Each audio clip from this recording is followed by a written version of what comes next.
सर्वांना आदरपूर्वक नमस्कार.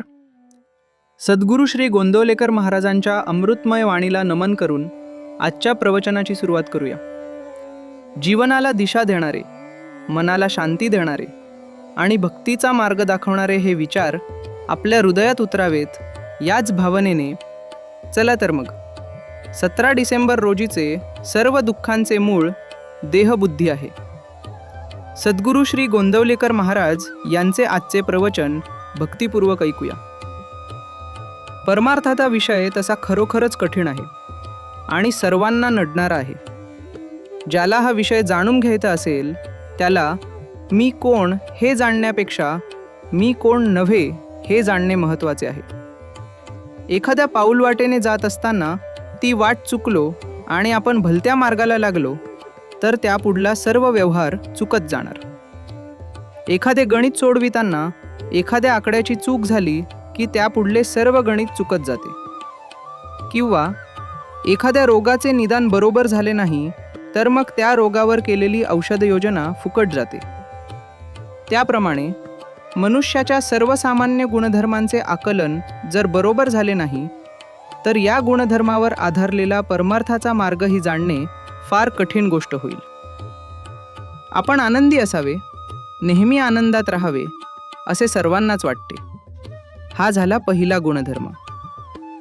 या आनंदात चिरंतन असावे, निदान आनंदाच्या अपेक्षेत तरी चिरंतन राहावे असेही आपल्याला वाटते. खरे म्हणजे मरण कुणालाच आवडत नाही. जगण्याची हाव किंवा चिरंतन राहण्याची आवड आपल्याला सर्वांनाच असते. परमेश्वर आनंदरूप आहे, तो चिरंतन आहे. आपल्या ठिकाणी तो अंशरूपाने असल्याने आपल्यालाही तसे राहणे साहजिकच आवडते. पण आपली मुळात वाट चुकली आणि म्हणून त्यापुढले सर्व व्यवहारही चुकत गेले.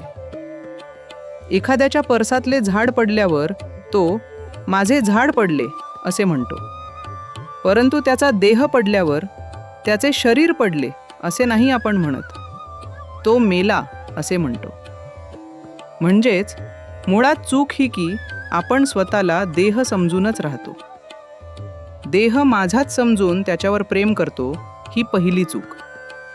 नंतर या देहाचे गुणधर्म म्हणजे विकार आपल्याला चिकटल्यावर त्यांचीच जोपासना करतो ही दुसरी चूक.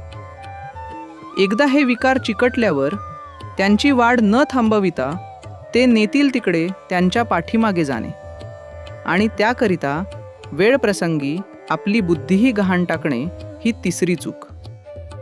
अशा रीतीने चुकांनी चुका वाढत जाऊन आयुष्याचे गणित मग साफ चुकते. एखादे झाड तोडायचे असेल तर प्रथम त्याच्या फांद्या तोडाव्या लागतात आणि नंतर बुंधा तोडतात. तसे नीतिधर्माने वागणे म्हणजे देहाला लागलेल्या विकाराच्या फांद्या तोडण्याप्रमाणेच आहे. दुसरी योजना म्हणजे सगुण भक्तीची. सगुण भक्ती करताना माणूस क्षणभर का होईना स्वतःला विसरतो आणि मी तुझा आहे असे म्हणतो. या भगवंताचा सतत सहवास जर कशाने लाभत असेल तर त्याच्या नामानेच. या नामाच्या सहवासात राहिल्याने देहावरचे प्रेम आपोआप नष्ट होईल आणि मग देहाने मांडलेल्या प्रपंचावरचेही प्रेम कमी होईल. पुढे त्याला सर्वत्र परमेश्वरच दिसेल.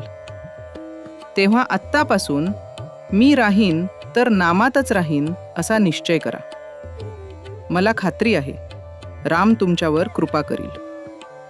आजचे बोधवचन मी कोणीच नाही, सर्व राम आहे आणि मी रामाचा आहे या गोड भावनेत आनंदात रहा.